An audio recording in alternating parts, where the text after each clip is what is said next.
ખેડૂત મિત્રો નમસ્કાર, હું છું તમારો મિત્ર યાજ્ઞિક પટેલ.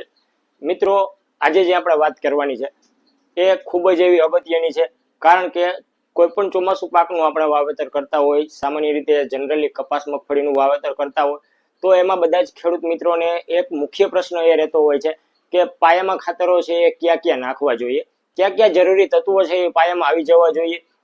તો આપણે આજના વિડીયોમાં કપાસ અને મગફળીમાં જે પાયાના ખાતરો નાખવાના રહેતા હોય છે તો એની વાત કરવાની છે, અને કયા કયા ખાતરો છે એનું કોમ્બિનેશન કરવું જોઈએ જેથી કરીને રિઝલ્ટ સારું મળે. અને ઘણા ખેડૂત મિત્રોને એક મુખ્ય પ્રશ્ન રહેતો હોય છે કે આ ખાતરોનું અમે કોમ્બિનેશન કરીએ છીએ તો ઓરણીમાં ખાતર છે એ ઓગળી જાય છે, ચોટી જાય છે, આવો પ્રશ્ન રહેતો હોય તો એના માટે કોમ્બિનેશન કઈ કઈ રીતે કરવું જોઈએ, કયા કયા ખાતરનું કોમ્બિનેશન કરવું જોઈએ જેથી કરીને આ પ્રશ્ન છે ઓરણીમાં ખાતર ચોટી જવાનો છે એ ન આવે. તો એના માટેની પદ્ધતિ છે એ પણ હું તમને કહીશ, અને મગફળી અને કપાસમાં કયા કયા ખાતરનું કોમ્બિનેશન કરવું જોઈએ એની પણ સંપૂર્ણ ચર્ચા કરવાની છે.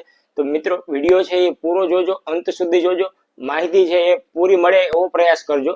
અને જે ખેડૂત મિત્રો આપણી ચેનલમાં નવા છે, પહેલી વખત છે, તે આપણી ચેનલને અત્યારે સબસ્ક્રાઇબ કરી લે જેથી કરીને આવી જ માહિતી છે બધા જ ખેડૂત મિત્રોને મળતી રહે. હવે મિત્રો, જે પાયામાં ખાતર નાખવાના થતા હોય છે, મગફળી હોય કે કપાસ હોય, એના વિશેની ખૂબ જ એવી અગત્યની વાત છે. એટલે કે મિત્રો, એક કોઈ પણ ટાઈપનું ખાતર હોય, એટલે કે ફોસ્ફરસ યુક્ત ખાતર હોય, પોટાશ યુક્ત ખાતર હોય, આપણે જે પાયામાં નાખવાનું થતા હોય એ હંમેશા પાયામાં જમીનની નીચે જ વાવેતર કરવાનું રહેતું હોય છે, કારણ કે ફોસ્ફરસ અને પોટાશ જેવા ખાતરો છે એની પરિવહન ક્ષમતા, વહન ક્ષમતા ખૂબ જ ઓછી હોય છે. એટલે મિત્રો, તમે એનો વાવેતર પછી જો ઉપયોગ કરેલો હશે પાછળથી તો તમને એટલું યોગ્ય રિઝલ્ટ એનું નહીં મળે, કારણ કે એની જરૂરિયાત જે છે પાકના મૂળની નજીક છે, મૂળ પાસે એની જરૂરિયાત છે, તો જ એ મૂળ છે એનું લઈ શકશે. કારણ કે એક ખાતર છે પોષક તત્વો છે વહન નથી કરી શકતા, જ્યાં હશે ત્યાં મૂળ હશે તો જ એનું તમને યોગ્ય રિઝલ્ટ મળશે.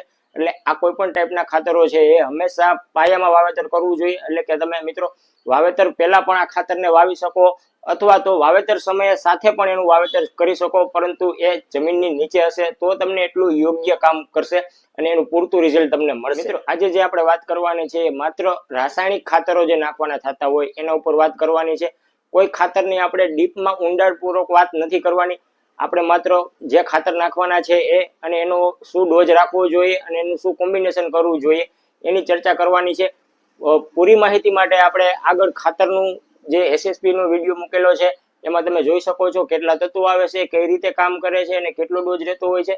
તો એ વિડીયોની લિંક પણ આપણે ડિસ્ક્રિપ્શનમાં મૂકેલી છે, તો ત્યાં જઈને પણ તમે જોઈ શકો છો. સૌપ્રથમ આપણે મગફળીમાં જે પાયામાં ખાતરો છે એની વાત કરીએ તો એટલે કે મગફળીમાં મિત્રો પ્રાઇમરી જે પોષક તત્વોની જરૂરિયાત છે એની વાત કરીએ એટલે કે નાઇટ્રોજન, ફોસ્ફરસ, પોટાશ આ જે છે મુખ્ય તત્વોની જરૂરિયાત રહેતી હોય છે. આ ઉપરાંત સલ્ફર અને કેલ્શિયમ જેવા તત્વોની પણ પાયામાં જરૂરિયાત રહેતી હોય છે. તો એની પૂર્તિ માટે આપણે જે યુનિવર્સિટીનો ડોઝ છે, યુનિવર્સિટીએ ભલામણ કરેલો છે એ ડોઝની વાત કરીએ એટલે કે નાઇટ્રોજન, ફોસ્ફરસ અને પોટાશ આ ત્રણેયનું જે યુનિવર્સિટી દ્વારા જે ભલામણ કરેલી છે એટલે કે નાઇટ્રોજન 12.5 કિલો, આ ઉપરાંત ફોસ્ફરસ છે એ 25 કિલો અને પોટાશ છે એ 50 કિલો આ યુનિવર્સિટી દ્વારા ભલામણ થયેલી છે. તો આ ભલામણ પ્રમાણે જો આપણે ખાતર નાખીએ તો એમાં ફોસ્ફરસની પૂર્તિ માટે આપણે સિંગલ સુપર ફોસ્ફેટ લેવાનું છે, એ 1 વીઘે 25 કિલો લેવાનું છે. અને નાઇટ્રોજનની પૂર્તિ માટે આપણે એમોનિયમ સલ્ફેટ લેવાનું છે, એટલે કે એમોનિયમ સલ્ફેટ આવે છે 10 કિલો, એની અંદર નાઇટ્રોજન અને સલ્ફર આ બે વસ્તુ આવી જતી હોય છે. અને ત્રીજી વસ્તુ પોટાશની પૂર્તિ માટે આપણે MOP આવે છે, એટલે કે મ્યુરેટ ઓફ પોટાશ આવે છે. આ તમારે મિત્રો 15 કિલો વીઘે નાખવાનું છે, 15 થી 18 કિલો સુધી વીઘે રાખવાનું રહેતું હોય છે. તો આ ત્રણનું તમે ઉપયોગ કરશો તો એની અંદર નાઇટ્રોજન, ફોસ્ફરસ, પોટાશ, સલ્ફર અને કેલ્શિયમ આ 5 તત્વોનું પાયામાં કોમ્બિનેશન થઈ જતું હોય છે. પરંતુ આ પદ્ધતિમાં ઘણા ખેડૂત મિત્રોને એક એવો પ્રશ્ન રહેતો હોય છે કે આ ત્રણનું કોમ્બિનેશન કરવામાં ઓરણીમાં ખાતર છે એ ચોટી જવાનો પ્રશ્ન આવતો હોય છે. ઘણા ખેડૂત મિત્રોને આ ઉપયોગ કરે છે અને કઈ પ્રોબ્લેમ આવતો પણ નથી, અને ઘણા ખેડૂત મિત્રોને મુખ્ય પ્રશ્ન પણ આ રહેતો હોય છે. તો એના નિરાકરણ માટે તમારે એક રસ્તો અપનાવી શકો, એટલે કે SSP છે એ એની સાથે મ્યુરેટ ઓફ પોટાશ આ બંનેનું કોમ્બિનેશન કરશો તો કોઈ પણ જાતનો ઓગળવાનો પ્રશ્ન કે ચોટી જવાનો પ્રશ્ન નહીં આવે. ઓરણીમાં નાખશો તો ઓરણીમાં સામાન્ય રીતે સરળતાથી જમીનમાં ઉતરી જશે. પરંતુ એમોનિયમ સલ્ફેટ છે એ કઈ રીતે નાખવું તો એ તમારે ઓરણીમાં નથી નાખવાનું. જ્યારે વાવેતર કરો ત્યારે આ બે ખાતર નાખવાના છે, અને વાવેતર થઈ ગયા બાદ સીધું પાછળથી તમારે વીઘે 10 કિલો એમોનિયમ સલ્ફેટ છે પાછળથી ઉડાડતું જવાનું છે અને સીધું પિયત આપી દેવાનું છે.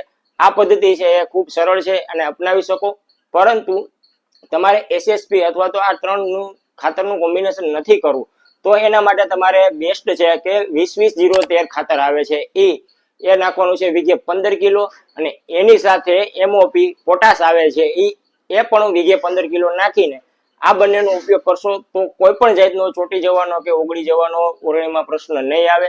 આ રસ્તો પણ તમે અપનાવી શકો છો. તો મિત્રો આ બે પદ્ધતિ છે એમાં તમે મગફળીમાં પાયાના ખાતરનું કોમ્બિનેશન કરી શકો છો અને આ પદ્ધતિથી તમે પાયામાં નાખી શકો છો. મિત્રો આ બે માંથી જે પહેલી પદ્ધતિ છે એની અંદર નાઇટ્રોજન, ફોસ્ફરસ, પોટાશ, સલ્ફર અને કેલ્શિયમ 5 તત્વો આવી જતા હોય છે, જ્યારે બીજી પદ્ધતિ છે 20-20-0-13 અને પોટાશના કોમ્બિનેશનમાં નાઇટ્રોજન, ફોસ્ફરસ, પોટાશ અને સલ્ફર માત્ર 4 તત્વો આવતા હોય છે. આ બે કોઈ પણ પદ્ધતિ અપનાવી શકો. આ બે પદ્ધતિમાં અપનાવો તો એની સાથે એક પણ પદ્ધતિમાં તમારે ફાડા સલ્ફર નાખવાની જરૂરિયાત નથી, કારણ કે આની બે પદ્ધતિમાં સલ્ફરનું પ્રમાણ છે, સલ્ફરની ટકાવારી આવી જતી હોય છે, એટલે કોઈ પણ પદ્ધતિ અપનાવો એમાં ફાડા સલ્ફર નાખવાનું નથી, જરૂર નથી પડવાની. અથવા તો જે ખેડૂત મિત્રો એમ કહેતા હોય કે અમારે ડીએપી વગર ન ચાલે, અમે ડીએપી થી જ વાવેતર કરીએ છીએ, ડીએપી અમારે જોઈએ જ, તો મિત્રો એમાં ડીએપી પણ તમે વાવી શકો છો. અને ડીએપી વાવતા હોય તો એની સાથે તમારે મિત્રો ફાડા સલ્ફર નાખવું જરૂરી છે, એટલે ડીએપી અને ફાડા સલ્ફર પણ તમે વાવી શકો છો. હવે વાત છે કપાસમાં જે પાયાના ખાતરો આવે છે, એટલે કે કપાસમાં ક્યાં ક્યાં કોમ્બિનેશન પાયાના ખાતરોમાં કરવા જોઈએ. તો મિત્રો કપાસમાં સામાન્ય રીતે નાઇટ્રોજન, ફોસ્ફરસ અને પોટાશનું જે ભલામણ યુનિવર્સિટી દ્વારા જે થયેલી છે એની વાત કરીએ, એટલે કે 240 કિલો નાઇટ્રોજન અને 50 કિલો ફોસ્ફરસ અને ત્યારબાદ પોટાશ છે એ 125 કિલો પોટાશની જરૂરિયાત આ પ્રમાણે યુનિવર્સિટી દ્વારા ભલામણ થયેલી છે.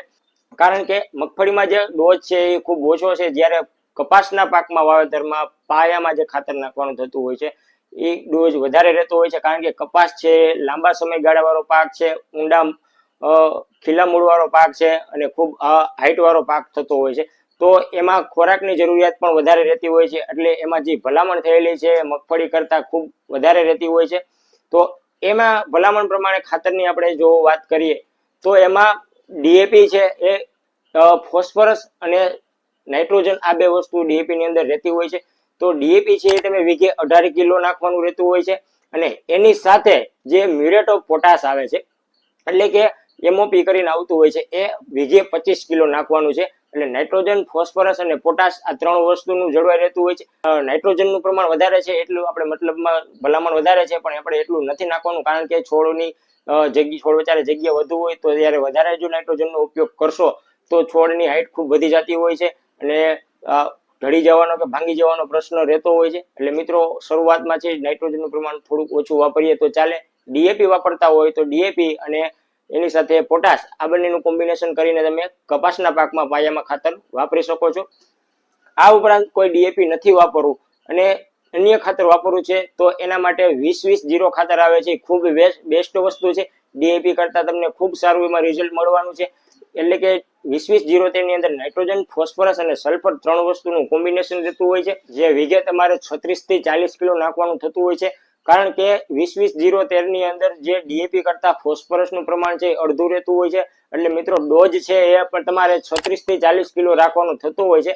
અને એની સાથે પોટાશની પૂર્તિ માટે એમઓપી આવે છે, એ પણ તમારે 15 થી 18 કિલો નાખવાનું થતું હોય છે. તો આ પદ્ધતિમાં તમે 20-20-0 અને પોટાશ નાખી શકો છો. આ કોઈ પણ પદ્ધતિ અપનાવી શકો છો. આ સિવાય તમે કોઈ પણ ટાઈપનું ખાતરની વ્યવસ્થાપન માટે કોઈ પદ્ધતિ અપનાવતા હોય તો કોમેન્ટમાં જણાવજો, જેથી કરીને બીજા ખેડૂત મિત્રો પણ જાણી શકે. જે આપણે આ ભલામણ કરેલી છે ડોઝની, એ યુનિવર્સિટી દ્વારા જે ભલામણ થયેલી છે એ મુજબ આપણે વાત કરેલી છે.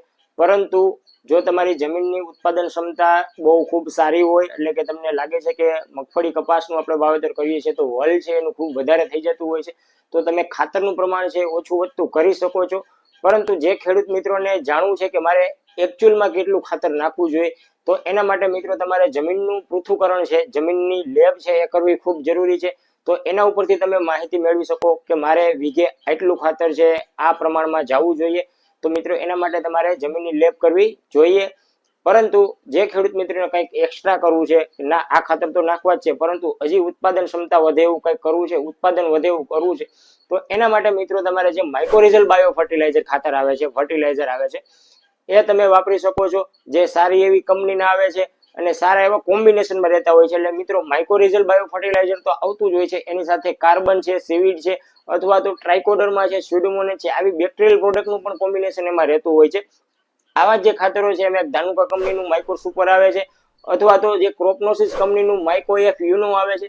આ ઉપરાંત અન્ય ઘણી સારી કંપનીના આવે છે જે તમે વાપરી શકો છો, પરંતુ માઇક્રોરિઝલ બાયો ફર્ટિલાઇઝર છે આ કોઈ પણ ટાઈપનું ખાતર છે તમે પાયામાં વાપરી શકો છો, અને તમે ઉત્પાદન છે તમારે પાકની ઉત્પાદન ક્ષમતા વધારી શકો છો, અને એના ઉપયોગ કરવાના કારણે જમીન પણ સુધરશે, એટલે જમીનનું બંધારણ છે એ પણ સુધરવાનું છે.